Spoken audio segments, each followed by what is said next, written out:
Hello, this is Stephen Allen. Yes, we are back with another Batman 66 episode review, and today we'll be reviewing the episode The Bat's No Towel. Hopefully that's being pronounced right, and essentially is Batman, and is the part 2 with Batman once again up against the Catwoman. So without further ado, let's get into the review. We begin this episode with Batman and Robin still trapped in a death trap set by Catwoman, which is designed to essentially essentially just sound vibration caused by water in a large echo chamber, which essentially is designed to essentially dissolve Batman and Robin's brain for them to become mindless zombies. The opening credits, and we get back to where they started. Get back to them still on the trap. Batman and Robin used the vibration from their essential voice, and I think a bit of help from their utility belts, to essentially help them get out of the situation and essentially get out of the death trap. There's a bit of a funny scene as because of the echoes, their hearing is still distorted, and we get funny moments of them essentially still trying to talk to each other with their, with them not hearing properly. It's all fun. Just as Batman and Robin are quickly get out of the death trap, they go and meet essentially interrogate one of Catwoman's henchmen, and essentially interrogate where they are. But however, he says they're too late as the Catwoman and her men are essentially stealing Chad and Jeremy's voice right now. They quickly run to where Chad and Jeremy are, who are in the middle of a concert. But they are sort of too late as Catwoman and her men turn off the power and steal Chad and Jeremy their voices and make their escape. Rather than chasing them, Batman and Robin decide to stay behind and calm down the audience. The next day, Batman and Robin are on the news and essentially tell everyone to stay calm as they are sorting out the situation. Just as that happens, Catwoman and her gang pop up on the news, hold everyone hostage, and she reveals essentially her demands for the return voice of Chad and Jeremy. Basically, what Catwoman is asking is for essentially money, ransom to be paid essentially by the British, because Chad and Jeremy are of course from Britain. And with this very bizarre logic, it's revealed that Chad and Jeremy essentially result in the country get most of their tax paid by them. Should they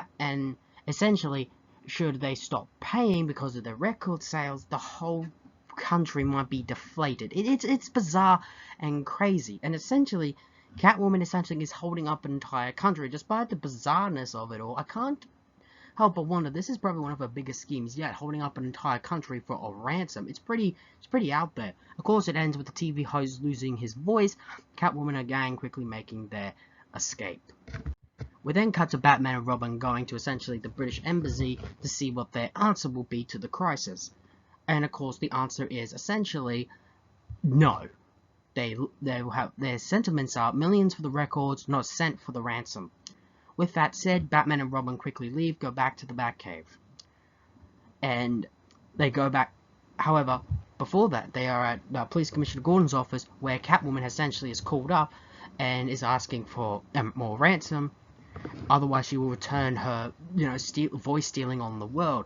Chief O'Hara has recorded the phone conversation and has given a copy to Batman, hoping he can detect something at the Batcave. Batman and Robin are doing that, and we get this very bizarre scene as how the world would end. And I don't think Adam West is having a time with them with explaining this very bizarre, very convoluted way of how this could affect things. It's all very funny.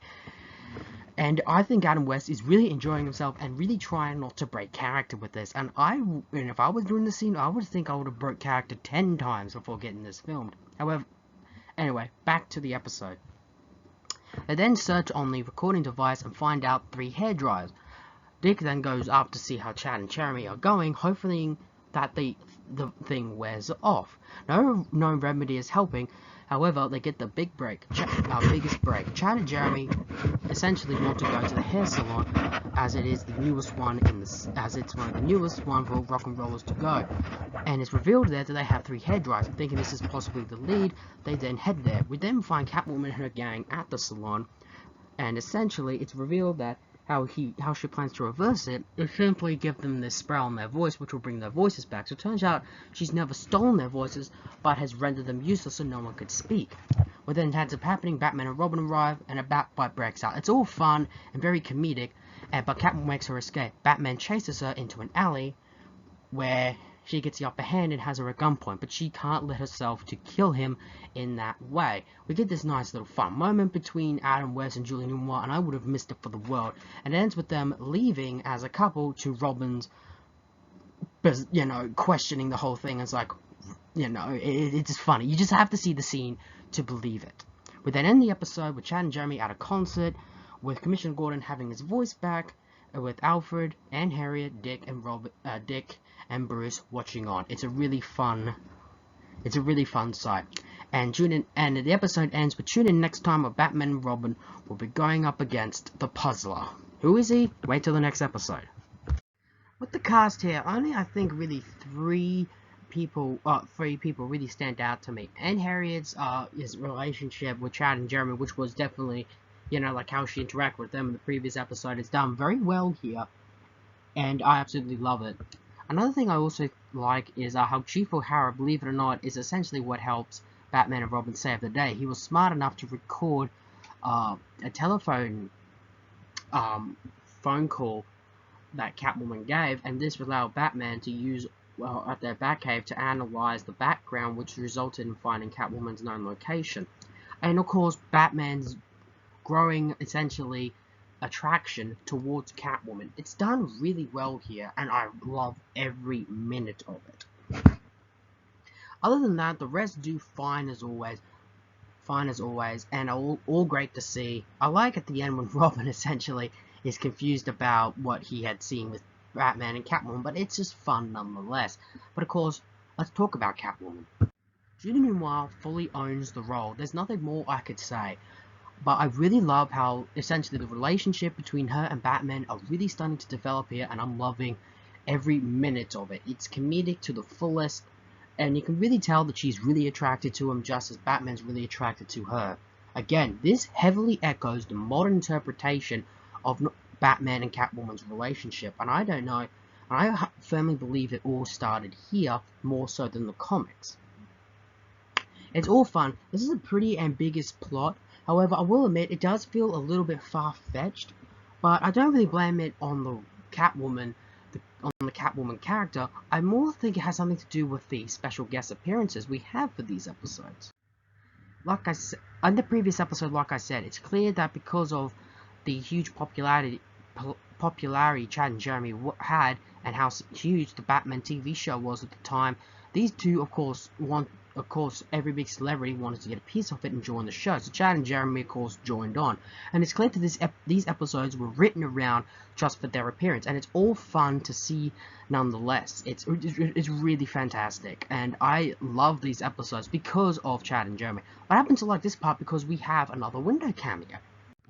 Here in this window cameo is Bob Ho, and from what I've been able to find, he was a very big singer, known for being in Hawaii, and it was just really fun for him to pop up. Again, the window cameos are an insight to the huge celebrities and famous stars of the time. And because it was a musical episode, it makes sense to have a musical star, and who else was big at this time but Bob Ho. It's really fun and enjoyable, and I loved every minute of it. The Bat's No Toe, hopefully that's being pronounced right, is just like its previous one. It's another fun episode. Nothing groundbreaking, but fun in its own way. But I like how there's more of the sexual tension and a little bit of romance between Batman and Catwoman are really starting to develop here, and I love every minute of it. Nothing for me is really that, nothing for me in this episode is really that bad, and I enjoyed every moment of it. It's really fun. And there we have it. That was the Bat's No Tail. Hopefully that is being pronounced right. And it's another Catwoman episode. Don't worry, we've got a few more Catwoman episodes this season. One where she'll be teaming up with a newcomer, but that's a bit away. And so join us next time where Batman will be tangling another new villain, and sadly the last time we'll see him, the Puzzler. You want to find out more about him? Tune in next time for the same Steven hour, the same Steven channel. So long for now.